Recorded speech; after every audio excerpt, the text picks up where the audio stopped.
अपनी कमाई का एक छोटा सा भाग हम हमेशा दान करते हैं। इससे हमें आत्मिक संतुष्टि तो मिलती ही है, साथ ही ज़रूरतमंदों की मदद भी हो जाती है।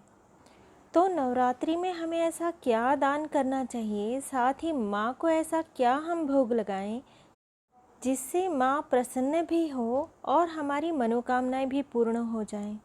साथ ही घर में सुख, शांति और समृद्धि का वास हो। लेकिन हमें दान किसी ज़रूरतमंद को करना चाहिए। नवरात्र के पहले दिन माँ को घी का भोग लगाएं और घी का दान किसी ज़रूरतमंद को करें। अपनी अपनी क्षमता के अनुसार घी कितना भी हम ले सकते हैं। घी के दान से रोगों से मुक्ति मिलती है, कष्टों से मुक्ति मिलती है, बीमारी हमारे घर से दूर चली जाती है। नवरात्र के दूसरे दिन माँ को शक्कर का भोग लगाएं और इसका दान करें। इससे आयु लंबी होती है। नवरात्र के तीसरे दिन माँ को दूध चढ़ाएं और इसका दान करें। ऐसा करने से सभी दुखों से मुक्ति मिल जाती है। नवरात्र के चौथे दिन माँ को मालपुए का भोग लगाएं और इसका दान करें। इससे सभी कष्टों से मुक्ति मिलती है। नवरात्र के पाँचवें दिन माँ को केले का भोग लगाना चाहिए और केले का ही दान करना चाहिए। इससे घर में सुख शांति रहती है। नवरात्र के छठे दिन माँ को शहद का भोग लगाएं तथा शहद का दान करें। इससे धन प्राप्ति के योग बनते हैं। नवरात्र के सातवें दिन माँ को गुड़ की चीज़ों का भोग लगाएं और गुड़ का दान भी करें। इससे गरीबी दूर होती है। नवरात्र के आठवें दिन माँ को नारियल का भोग लगाना चाहिए और नारियल का ही दान करना चाहिए। इससे सुख समृद्धि में वृद्धि होती है।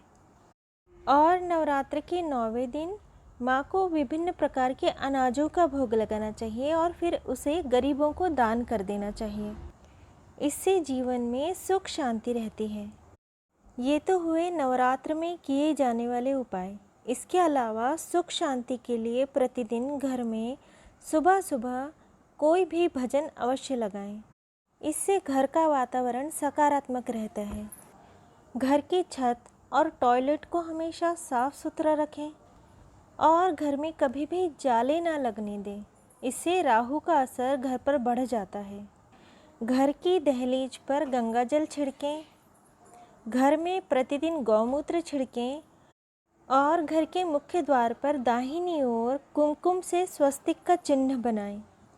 अगर घर के मंदिर में आपने प्राण प्रतिष्ठित किए हुए देवी या देवता रखे हैं तो प्रतिदिन उन्हें स्नान आदि कराएं, धूप और दिया दिखाएं तथा भोग लगाएं। अपने पूजा घर में सदैव जल का एक कलश भर के रखें। प्रतिदिन तवे पर पकी हुई पहली रोटी गाय के लिए निकाल दें। कई लोग दोपहर 12-2 बजे पूजा करते हैं। ऐसा कभी न करें। सुबह 4 से सुबह 8 बजे तक ही अपनी पूजा पाठ आप संपन्न कर लें। पूजा करते समय आपका मुख उत्तर दिशा अथवा पूर्व दिशा की ओर होना चाहिए।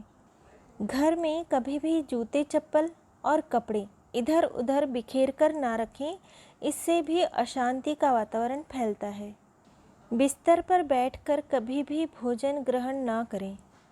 इससे भी राहु का प्रभाव आप पर बढ़ जाता है। जब भी घर में नई झाड़ू लाएं, कुछ छींटे उस पर गंगा जल के छिड़कें। इसके बाद उसे कुमकुम, हल्दी और अक्षत चढ़ाएं, यानी चावल के कुछ दाने चढ़ाएं और इसके बाद उसे इस्तेमाल करना प्रारंभ करें। कभी भी झाड़ू को लात ना लगाएं, ना ही उसके ऊपर से निकलें और झाड़ू को कभी भी खड़ा नहीं रखना चाहिए। इसके अलावा दुर्गा सप्तशती में वर्णित सिद्ध कुंजिका स्तोत्र के पाठ से जीवन की सभी समस्याएं दूर हो जाती हैं। सिद्ध कुंजिका के एक पाठ से पूर्ण दुर्गा सप्तशती के पाठ का फल मिलता है। इससे व्यापार भी अच्छा होता है और वाणी भी अच्छी होती है, यानी घर में धन भी अच्छा आएगा और आपकी वाणी भी अच्छी रहेगी तो घर में सुख, शांति और समृद्धि अपने आप रहेगी। सिद्ध कुंजिका स्तोत्र के वीडियो की लिंक मैं डिस्क्रिप्शन में दे रही हूँ।